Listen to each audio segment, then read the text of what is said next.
Hello friends, welcome to on my channel. मेरा नाम है ध्रुव और आप देख रहे हैं the learners community in technology. आज हम बात करने जा रहे हैं फोर्थ सेमेस्टर के हिंदी ए सब्जेक्ट के अशोक के फूल नामक निबंध का।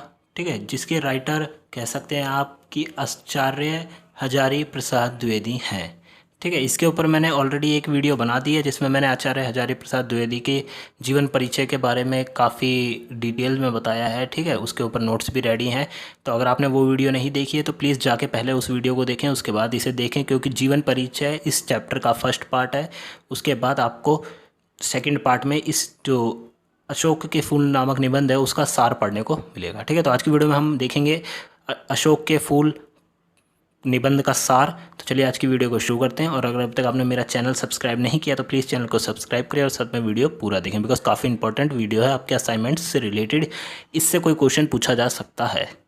तो चलिए शुरू करते हैं। मैंने नोट्स नहीं बनाए हैं बिकॉज जो निबंध का सार होता है उसका मतलब है कि पूरा का पूरा निबंध पढ़ने के बाद जो उसकी एक्सप्लेनेशन है, बट फिर भी मैंने इसमें से कुछ लाइनें छोड़ के अधिकांश लाइनों को कवर करा है और मैं आपको ये एक्सप्लेन करने जा रहा हूँ। तो चलिए शुरू करते हैं। तो सबसे पहले आप देख सकते हैं हमारा जो सार स्टार्ट होता है यहाँ से होता है। तो मैंने पैराग्राफ में अंडरलाइन करने की कोशिश की है। तो चलिए मैं आपको बताता हूँ। अशोक के फूल निबंध हिंदी साहित्य के प्रख्यात आलोचक एवं निबंधकार आचार्य हजारी प्रसाद द्विवेदी द्वारा रचित है। ठीक है, तो अशोक के फूल जो निबंध है वो आचार्य हजारी प्रसाद द्विवेदी द्वारा रचित है। प्रस्तुत निबंध में अशोक वृक्ष के फूलों के सौंदर्य का चित्रण किया गया है। ठीक है, तो जो भी ये इतना बड़ा निबंध लिखा गया है उसमें बस इतना ही बताया गया है कि अशोक के फूल का क्या महत्व है। ठीक है, उसके सौंदर्य का क्या महत्व है। फिर आता है प्राचीन काल में विभिन्न उत्सवों त्योहारों में इस फूल का महत्व था, परंतु समय के प्रवाह के साथ उसके प्रति वह सौंदर्य बोध विलुप्त हो गया।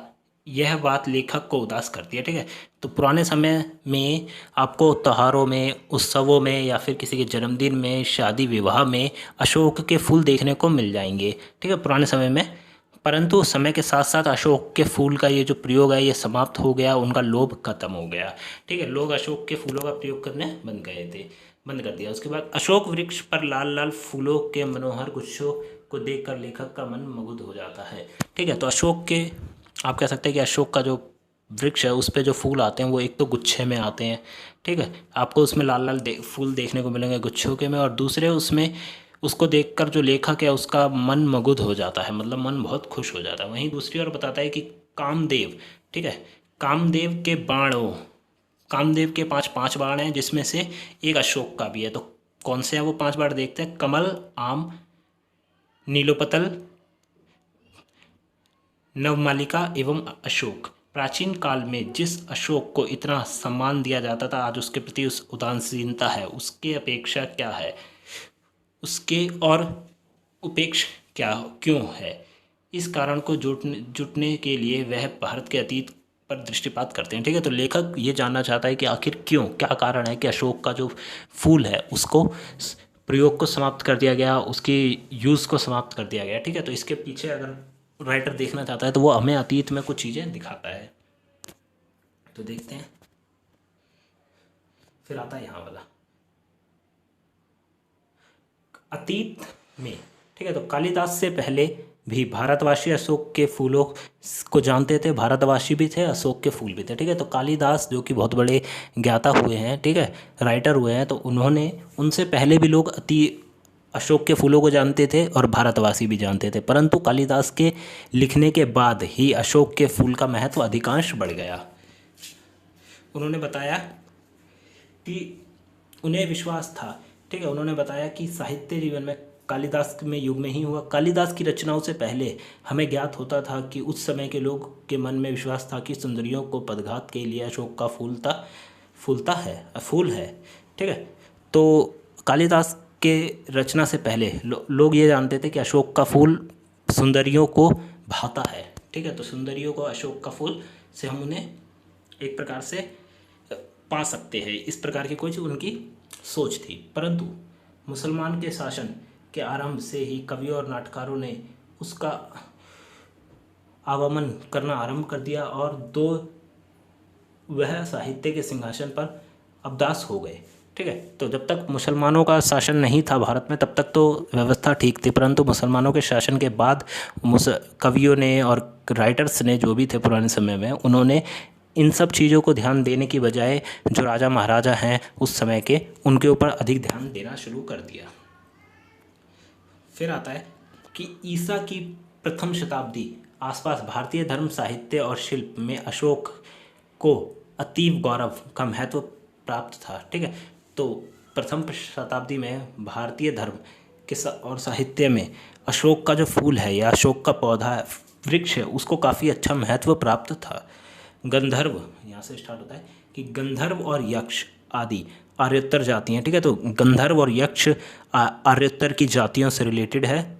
उस समय उस उपास वरुण थे, कुबेर थे, वण व्रजपणि थे। इन्होंने भारतीय धर्म संसाधन को एक नया रूप दिया।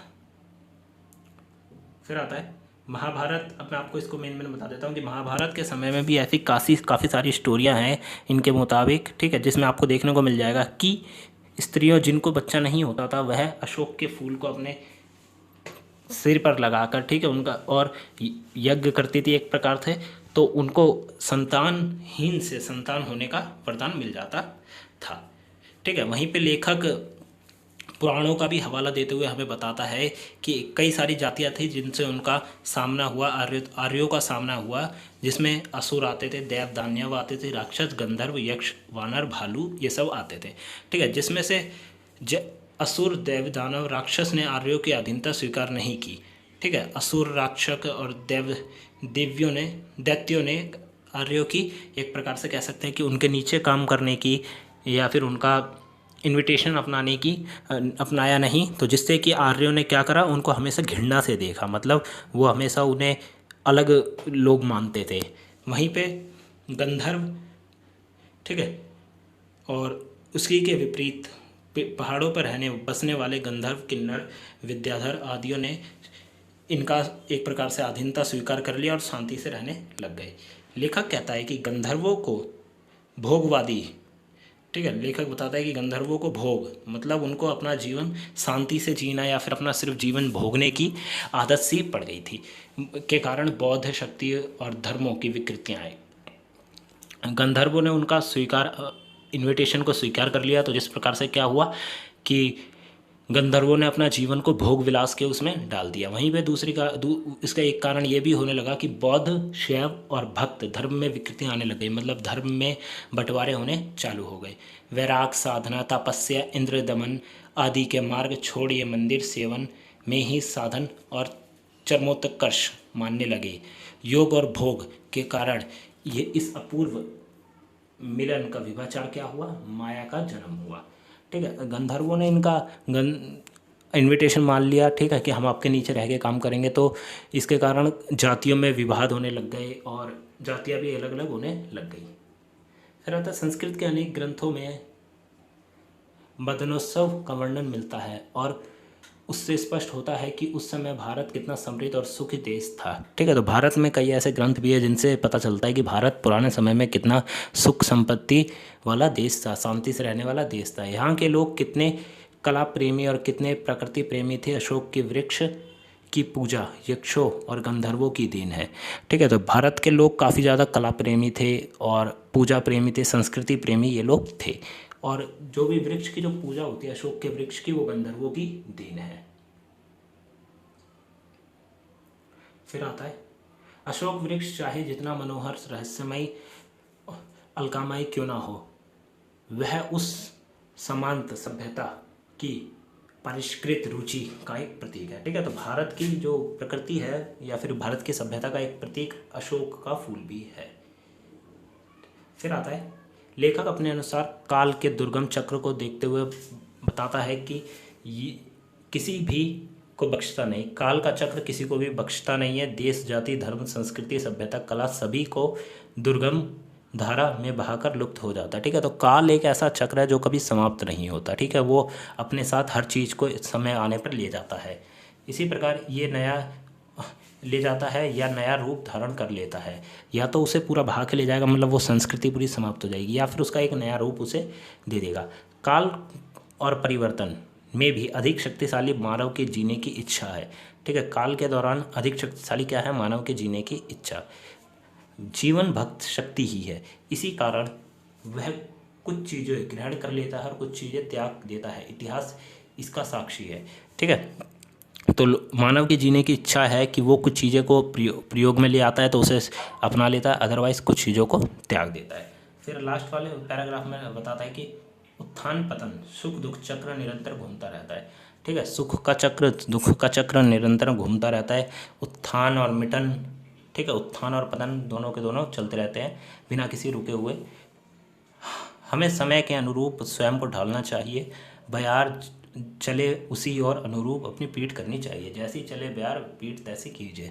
आखिर में राइटर हमें ये बताता है कि जिस प्रकार माहौल है, हमें माहौल में खुद को उसी प्रकार ढाल लेना चाहिए। ठीक है, संस्कृति जिस प्रकार की है उसी प्रकार हमें ढाल लेना चाहिए। इसीलिए राइटर एक या फिर लेखक बताता है हमें कि जैसी चले बयार पीठ तैसी कीजिए, मतलब जिस प्रकार की बयार हो पीठ उसी तरफ कर लेनी चाहिए। ठीक है, तो ये थी आज के चैप्टर का सार, आप कह सकते हैं। ठीक है, अशोक के फूल चैप्टर का सार ये था। अगर आपको आज की वीडियो अच्छी लगी तो वीडियो को लाइक करें, चैनल को सब्सक्राइब करें। वीडियो कैसी लगी कमेंट बॉक्स में हमें ज़रूर बताएं। साथ में इस वीडियो को अपने फ्रेंड्स के साथ शेयर करें जो भी आपके 4th सेमेस्टर में है, जिनके पास ये चैप्टर पढ़ने को है।